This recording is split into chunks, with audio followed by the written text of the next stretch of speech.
So I'll start. I'll start again. It's aortic stenosis, which we are going to talk today. The most important part in aortic stenosis is why we need to assess aortic stenosis, how to assess aortic stenosis, what are the pitfalls, concomitant lesion, and indication for interventions. As I said a few minutes back, the development of onset of symptoms lead to significant increase in mortality and morbidity of these patients. So we have to identify patients when they have a severe aortic stenosis and they are symptomless. That's what it aims to. This is a slide which talks about if you are asymptomatic and you have a severe aortic stenosis and you do not undergo any intervention. So the problem is there, sir, again, sir. Manoj, anybody else has got the same problem? Yes, sir. What's your good name, dear? Can you identify your name? Manoj, one. Second is? Neeraj, sir. Dr. Neeraj. Yes, sir. And third? Dr. Ashutosh. Dr. Ashutosh, you also having the same problem. But can be manageable, sir. It's a break for a few words only. Sir वो समझ में नहीं आएगा फिर वो पूरा lecture जब आप देंगे पूरा समझ में नहीं आएगा सर. हाँ दिक्कत तो है थोड़ी. Dr. Manoj and other people, what do I do? Tell me this now. Please continue, sir. Sir 5-10 minute के लिए कंटिन्यू करते हैं sir. Sir, please continue for 5-10 minutes so that we can see whether some problem is occurring or not. Sir, please continue. Yes, sir. Please continue. Please silent your mics. So if it's a survival, which is important in a symptomatic patient, is we have to identify these people when they are severe aortic stenosis and they are asymptomatic. That's what it means by. The next question comes, based on the wall gradients. If the gradients are more than 4 meters per second, they have a significant mortality versus if the gradient are less than 3 meters per second. It means to say that if you have a severe aortic stenosis, obviously your event-free survival is much poorer as compared to a gradient when it's less than 3 meters per second.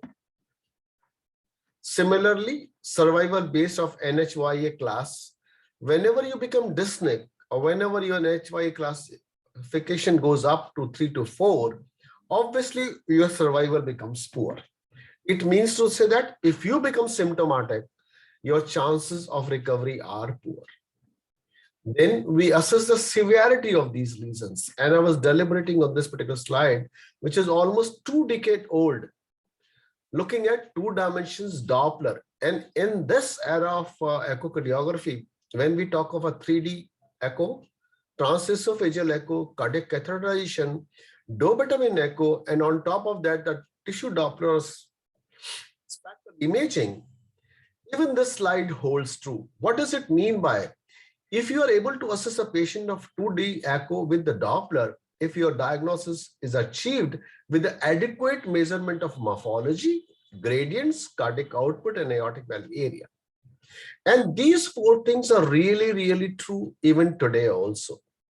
If they're inadequate, we get to the second line of management diagnostic issues like 3 dimensions echo, transesophageal, dobutamine, cardiac catheterization, or speckle imaging. So what we are going to deal with, we are going to deal with M-mode echocardiography, 2D data, and the Doppler data along with equations. This is first slide which I showed you. I said central closure line versus eccentric closure line. If it's central, we consider this as a tricuspid leaflet. If it's an eccentric closure line, we consider them a bicuspid leaflet. It's not only that, if it's a low output state, obviously the aortic valve do not open at all. On top of that, if this valve becomes triangular in shape, it means what? Less amount of blood is flowing through across aortic valve, and on top of that, significant regurgitation is happening on the other side, so that leading to premature closure of aortic valve leaflets. This is one slide which is talking of the same thing of eccentric aortic closure line. Next thing comes stroke volume and LVOT diameter. So if we talk of a stroke volume and LVOT diameter, the most important thing is stroke volume and LVOT diameter is where to see a stroke volume and LVOT diameter. Important thing in this particular phenomena is we go to parasternal long axis view at aorta. Let's look at the opening of right coronary cusp and a non-coronary cusp. And this is the same window where we developed an M-mode echocardiography to look for opening of aortic valves. If that is a scenario, the two school of thoughts are there. One school of thought is hinge point of right coronary cusp and the non-coronary cusp. I hope every one of us understand what do we mean by hinge point. Second school of thought is we look at LVOT diameter 2 to 3 millimeter inside from the hinge point, both anteriorly as well as posteriorly, and then measure the long diameter. For the benefit, for the sake of the people in the basic programs, I would always say that you should look at the hinge point, both right coronary cusp and the non-coronary cusp. Why so? Because there will be only a difference of 0.1 or 0.2 millimeter when I'll talk of a LVOT diameter. Look, this LVOT diameter is 1.65 centimeters. Even if I'll go by 1 millimeter or 2 millimeter inside, my diameter would be only 1.66 or 1.67. That is not really important, but the most important part to look at LVOT diameter today is when these two leaflets are adequately opening. And that you can do very well achieved when you do an M-mode echocardiography and see that there is a rectangular box shape of structure over there. Second important thing is you have to measure this LVOT diameter number of times, because all of us understand this is a tricuspid leaflets.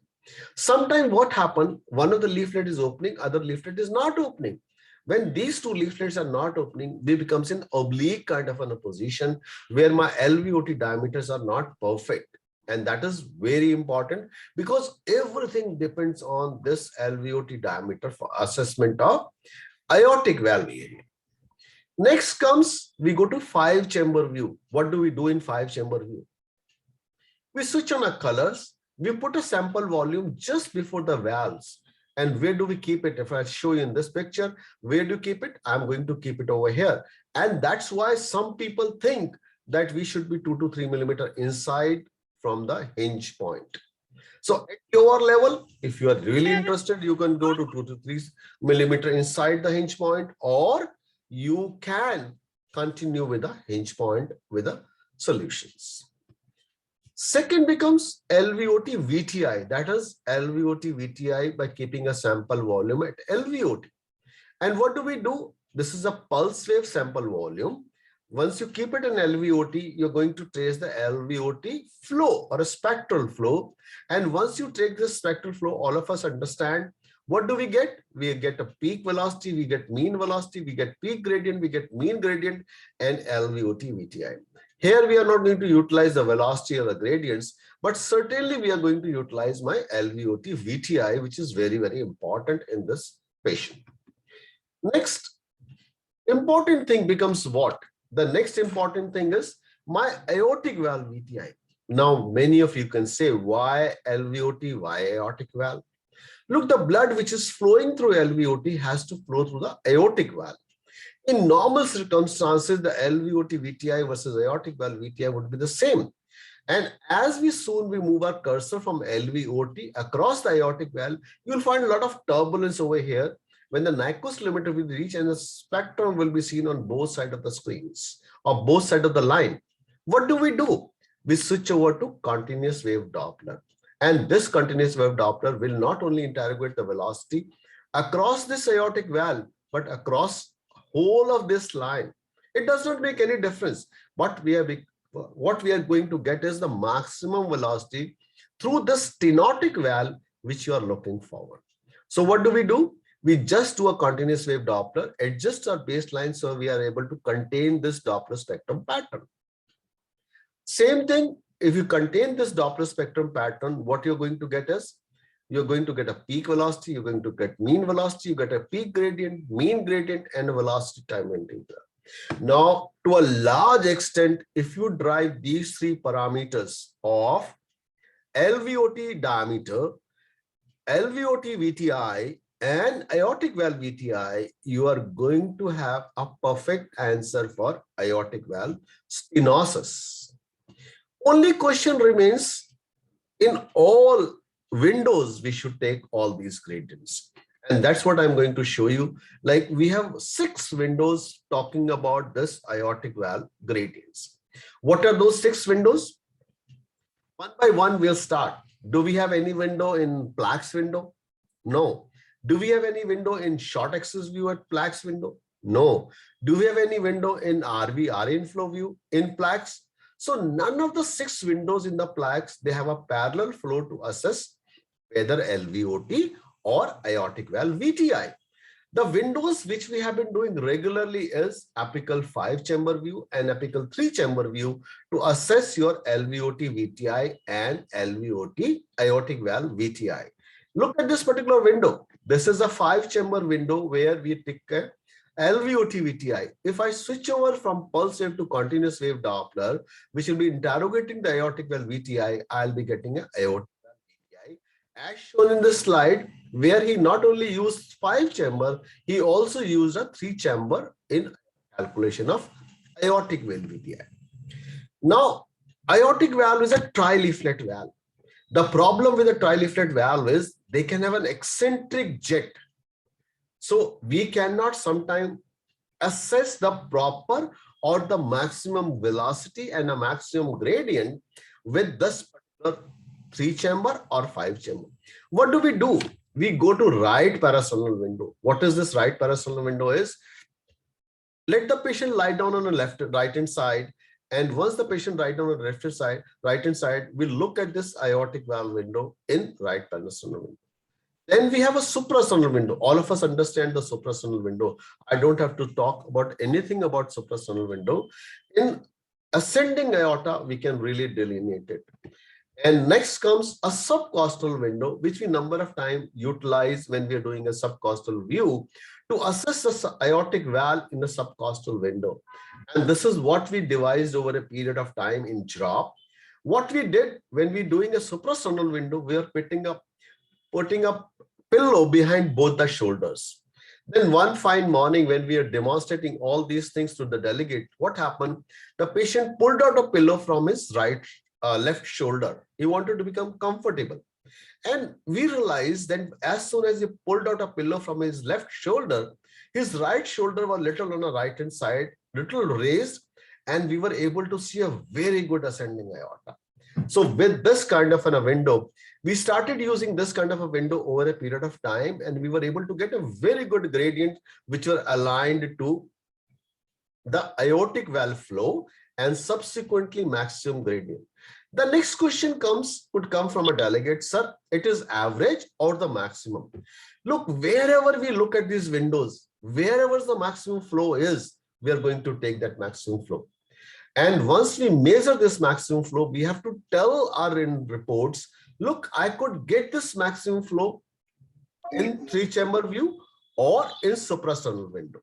And that's what it meant by, look, this is where, because otherwise what will happen tomorrow? Your patient goes to somebody else and you said you did it in suprasternal window. The person is being analyzed only in 5-chamber window. So that say, no, you don't have a severe aortic stenosis because the gradients were underestimated in 5-chamber views. So that is an importance of doing all 6 window in a suprasternal window. Then next question comes, what is the ejection fraction of these people? Now, many of you can ask me this question, what do we mean by ejection fraction? What is the role of ejection fraction in aortic stenosis evaluation? Look, whatever the blood is flowing through the aortic valve is flowing because the pressure generated by LV. If my pressure is low, if my LV is hypokinetic, what will happen to pressure generated in aortic valve? That will be underestimated.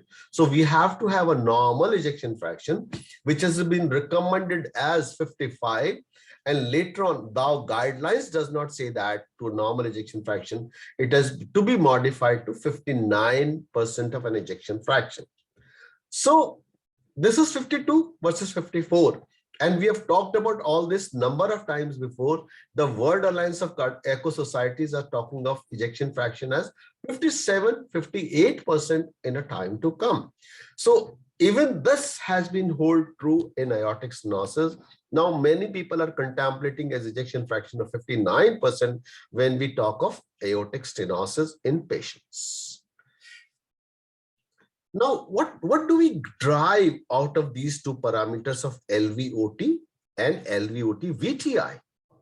If you put this two parameters together, LVOT diameter, that is what we calculated, divided it by 2 will give you what? Radius. If you square up this radius and multiply by 3.414, that becomes pi. Pi is 3.14 into square of a radius, pi r square. Pi r square gives you what? Area. And if you multiply this area with LVOT VTI, that is what you get, a stroke volume or the blood flow across this LVOT. So whatever the blood which is flowing through LVOT has to flow through the aortic valve. So when we calculate aortic valve area, this equation is divided by the equation of aortic valve VTI. And once we divide this equation with aortic valve VTI, what do we get? We get a aortic valve area. And this aortic valve area can easily be seen or plotted by this particular equation, again formulated by American Society of India, American Society of Echocardiography, way back in almost 2 decades down the line, and still holds true. Area at LVOT multiplied by VTI of LVOT is equivalent to area at aortic valve and VTI of the aortic valve. And if this kind of a phenomenon is seen in this particular phenomena, so these two things are absolutely equivalent. Whether is LVOT VTI along with LVOT area aortic valve and aortic valve VTI. If we have this one figure of area of LVOT, which we can derive from LVOT diameter, and the second aortic valve LVOT VTI by 5-chamber, 3-chamber view, or you can say by any other view, but we have seen in practice when we utilize the aortic LVOT VTI in 3 and 5-chamber view, that was good enough because there is no significant stenosis at LVOT. The eccentric jet can only be hold true for aortic valve, not for LVOT, because whatever the flow at LVOT would be laminar. So if these two figures are divided by aortic valve VTI, what do we get? We get aortic valve area. And this is what is the most dynamic part of any aortic stenosis evaluation. And in this, where you can make a mistake, we can make a mistake at LVOT measurements. We cannot make a mistake at LVOT VTI. We cannot make a mistake at aortic valve VTI. So this denominator or this figure of LVOT VTI, LVOT diameter is the most important figure in continuity equation. Normal, it's 2 centimeters or 20 millimeters. And we have to be very, very careful when we are taking this LVOT diameter. So I hope, and once we calculate this continuity equation, when we talked of mitral stenosis, we talked, look, mitral stenosis, anything is possible if we are doing with mitral valve planimetry. If we have an aortic stenosis, anything is possible when we are doing a aortic stenosis area by continuity equation. And this is what the continuity equation is. Flow across LVOT is the flow across aortic valve. We can calculate the flow across LVOT. If we divide by the aortic valve VTI, we are going to get aortic valve area. So remember this continuity equation, which has been very, very useful. At the same time, the most important thing what I'd like to emphasize again in this is a driving force of aortic flow. So if the aortic valve stenosis is present, this driving force is less, then we may not have an adequate gradient to call it across severe aortic stenosis. So my ejection fraction has to be perfect to talk of severe aortic stenosis. So whenever we talk of a severe aortic stenosis, you have to have a perfect ejection fraction. If I'm having hypokinetic LV, obviously this formula will become haywire. I'm not saying absolutely will be out, but it will become haywire. Then we have to have something different. And what we do a Daubenton echo to increase the LV contraction.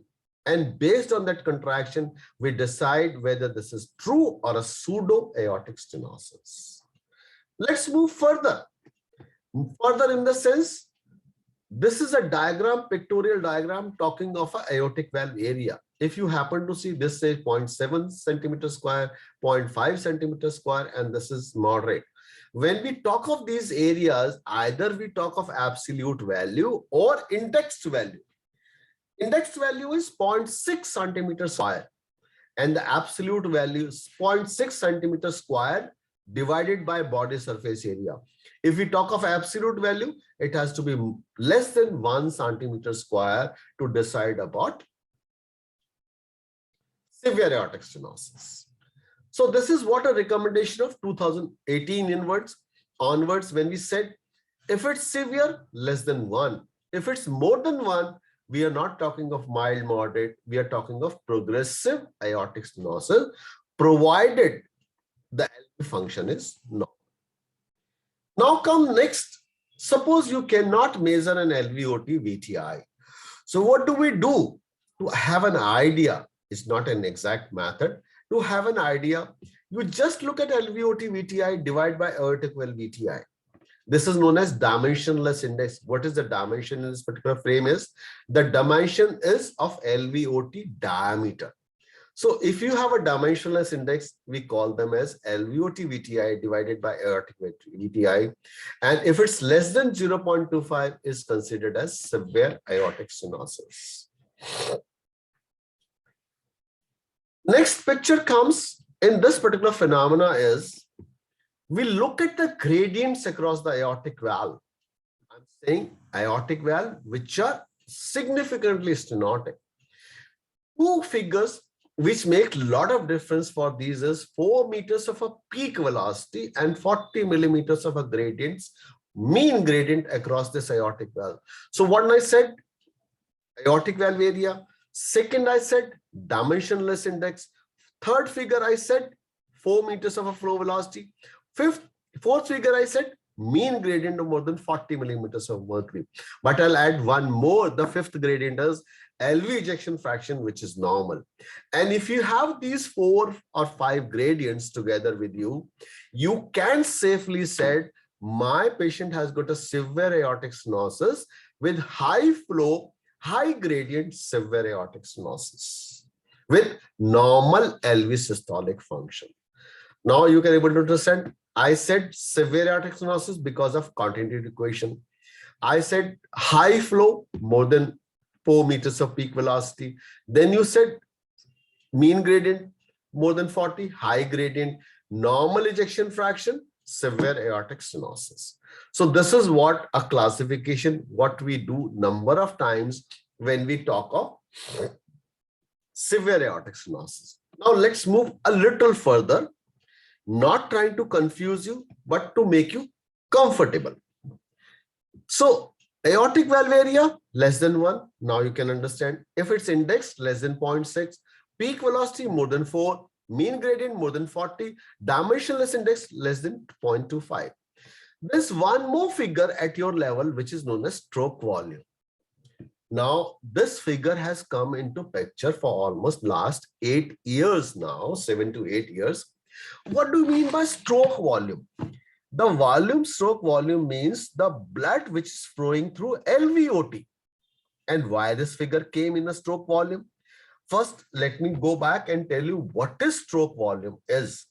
And if I have to come back and show you the stroke volume, I'm going to back to the same figure. This continuity equation has got 2 parts, LVOT diameter and LVOT VTI. If I multiply LVOT VTI with LVOT area, whatever the amount which is flowing through LVOT, this is known as stroke volume.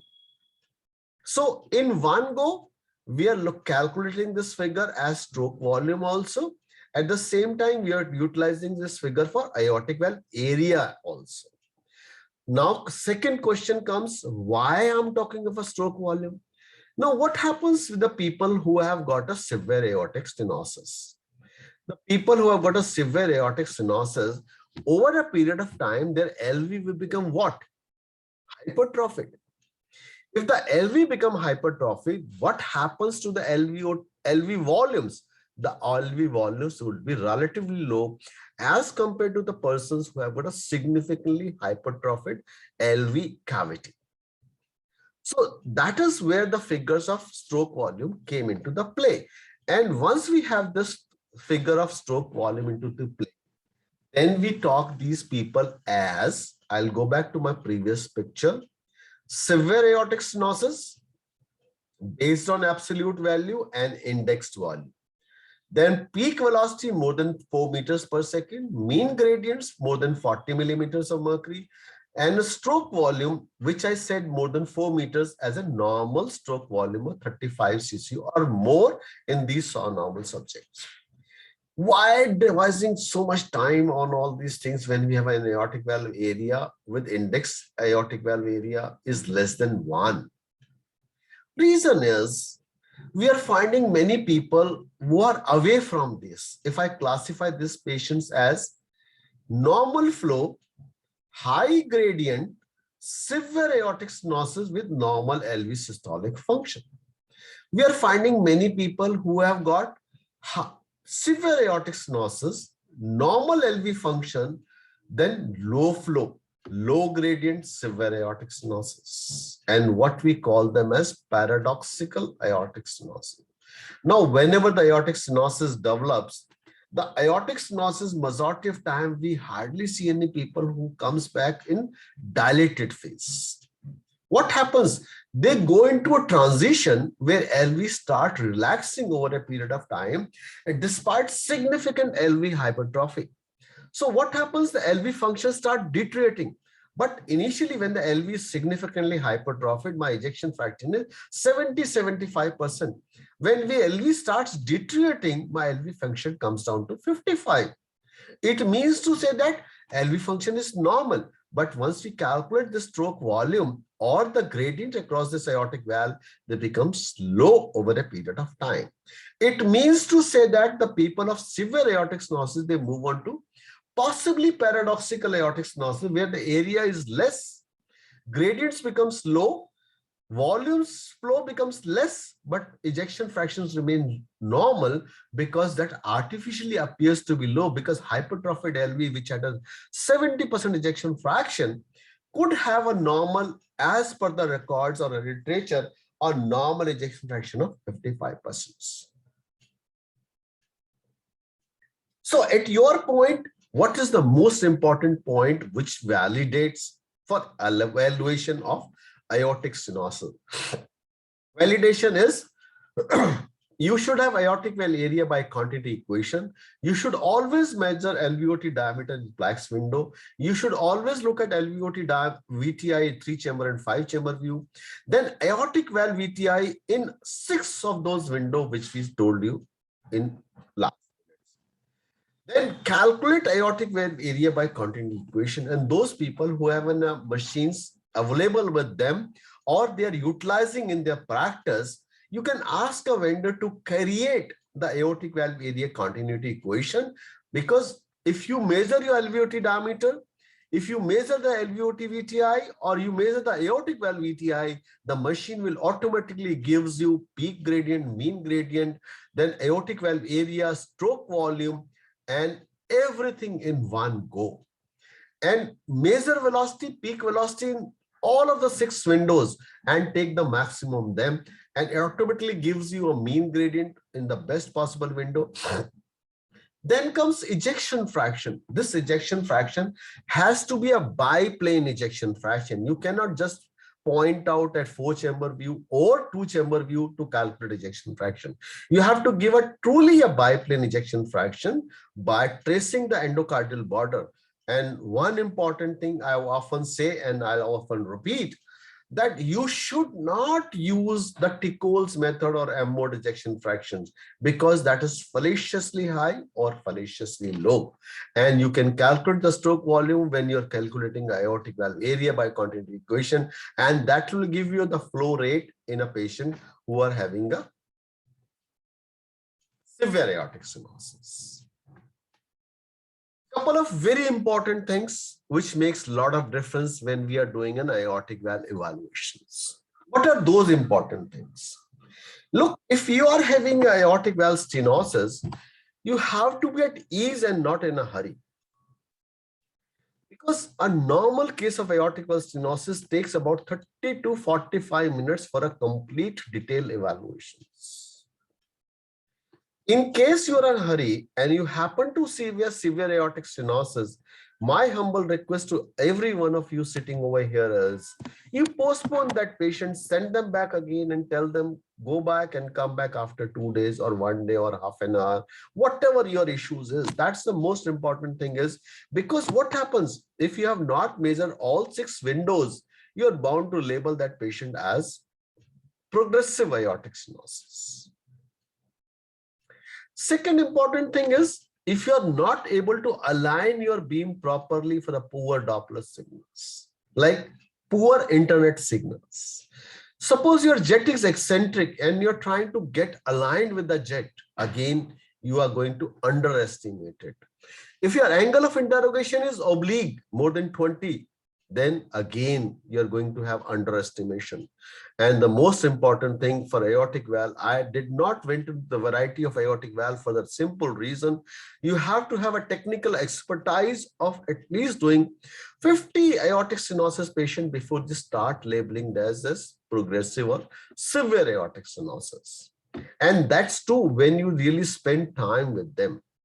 The most important thing which I say and which I always teach in this particular sessions are, if you have a patient of aortic stenosis, what will be the blood pressure of patient of aortic stenosis? It'll be very high. If not high, it'll be on the higher side of a normal if it's corrected by antihypertensive measures.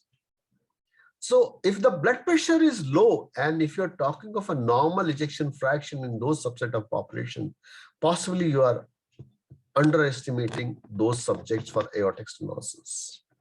Similarly, we have many conditions where subaortic or supraaortic membranes are present. What do you mean by subaortic and supraaortic obstructions? Let me go back to my original picture.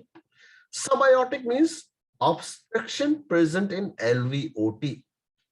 Supraaortic means the obstruction present distal to the leaflets, aortic valve leaflets.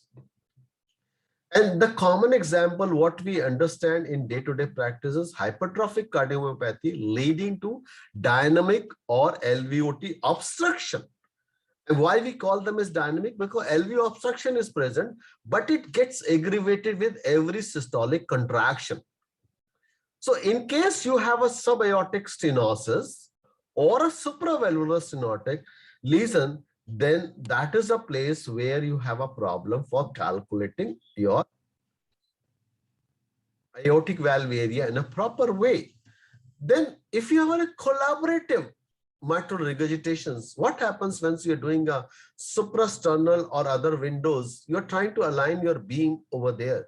What happens at that time? You may get a regurgitant lesion from mitral regurgitation jet. The only way to demonstrate the difference from mitral regurgitation jet is, look at this jet of aortic valve. It's got a sharper acceleration time and a longer deceleration time.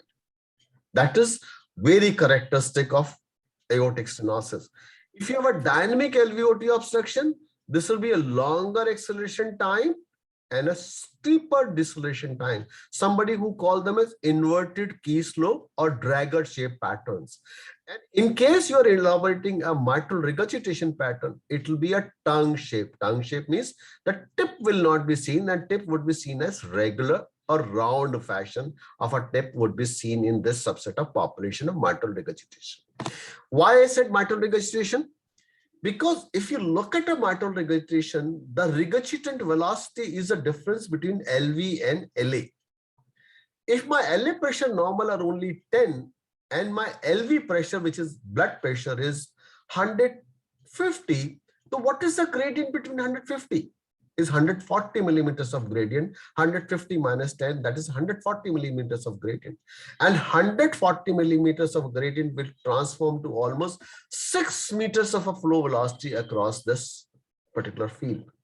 And if you happen to have a patient with a 6 meter of aortic flow velocity, and you happen to see that rounded kind of a pattern, you have to go back again, look whether my patient has got really 6 meters of flow velocity.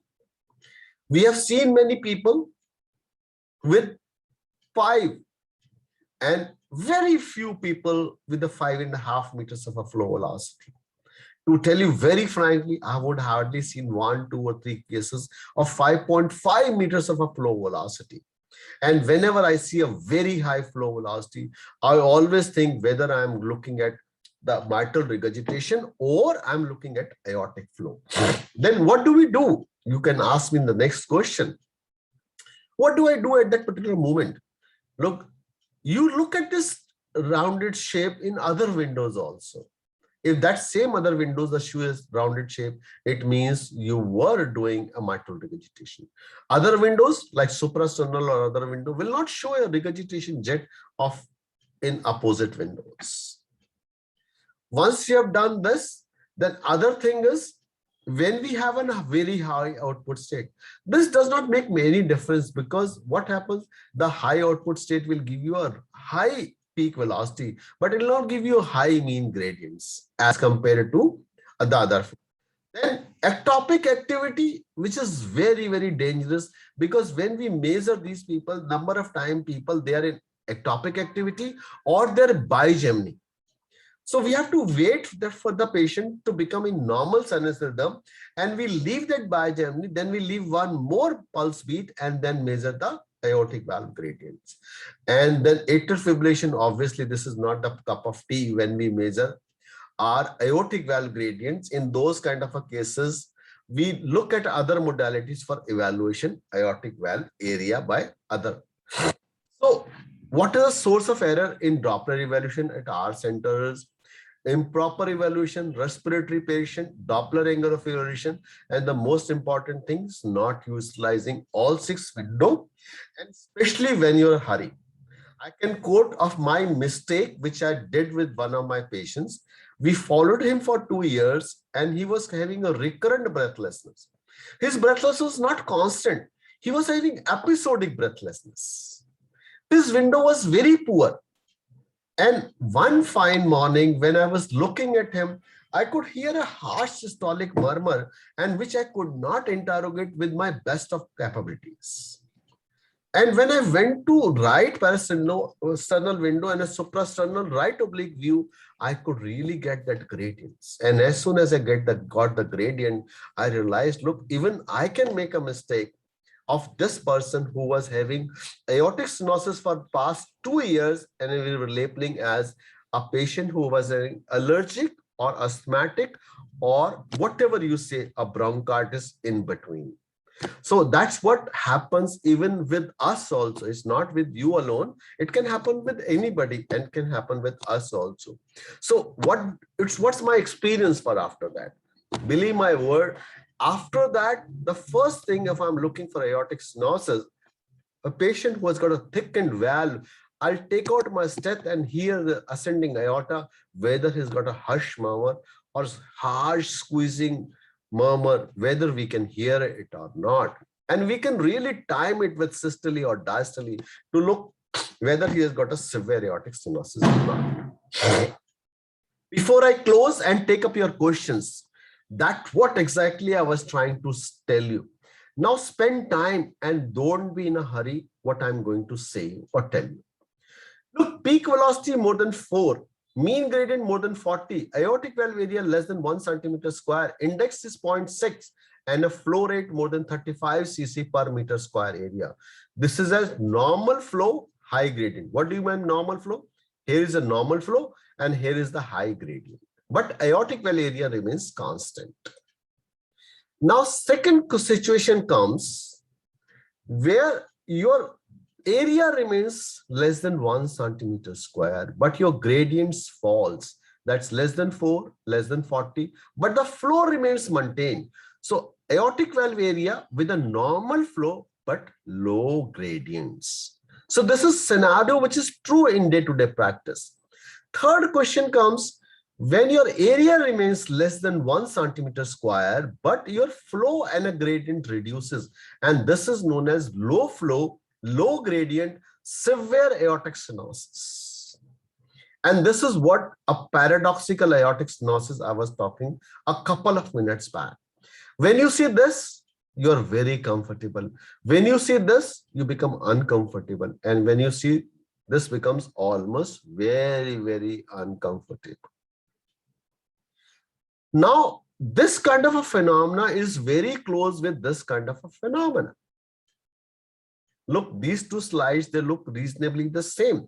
But here you have to look at the ejection fraction. In all these three windows, the ejection fraction is normal, but here the ejection fraction is low or LV function is poor. So when LV function is poor, the two things what we do is we do a dobutamine echocardiography, not at your level. I'm not recommending for you to do a dobutamine echo. You can refer those patients, you can take a subject help of your senior colleagues, but at the same time, you cannot ignore them or not having a severe aortic stenosis. Or second thing, what you can do in this patient by taking your colleagues' help is doing a transesophageal echo and doing a planimetry of aortic valve area. And this planimetry is as good a planimetry of aortic valve area as the mitral stenosis planimetry. And now you can say this question, why can't we do this in the transthoracic window? Well, everything, whatever we do is subsequently proved or challenged by our colleagues who are doing interventions. When we measure this in transthoracic echo, the planimetrized area of aortic valve, it did not match with the planimetry area of the aortic valve when we did for transesophageal echo. So that's what we do in day-to-day practice. When we have a challenging scenario, we do not do with this kind of phenomena. We go on and do various other things like dobutamine echo, spacal imaging, transesophageal echo, and now we have a factors for a 3 dimensions transesophageal echo also to talk about all these kind of things. The variety which I showed you in the last, where severe aortic stenosis with the low cardiac output with low pressure gradient, you give them a dobutamine echo. If it's a severe aortic stenosis, what will happen? The area will remain same or reduces, but the gradients will go high. If the gradients goes high along with the area, that is a pseudo aortic stenosis. So remember only one thing, if you have a low flow, low gradient severe aortic stenosis with poor LV systolic function, what you need to do is you need to subject those people for a dobutamine echo. If your area goes high along with the gradient, that is not a true aortic stenosis. And that's all I wanted to talk in this particular session of severe aortic stenosis, so that you are competent enough to understand what do you mean by severe aortic stenosis. So I'll stop at this moment over here and take your questions one by one.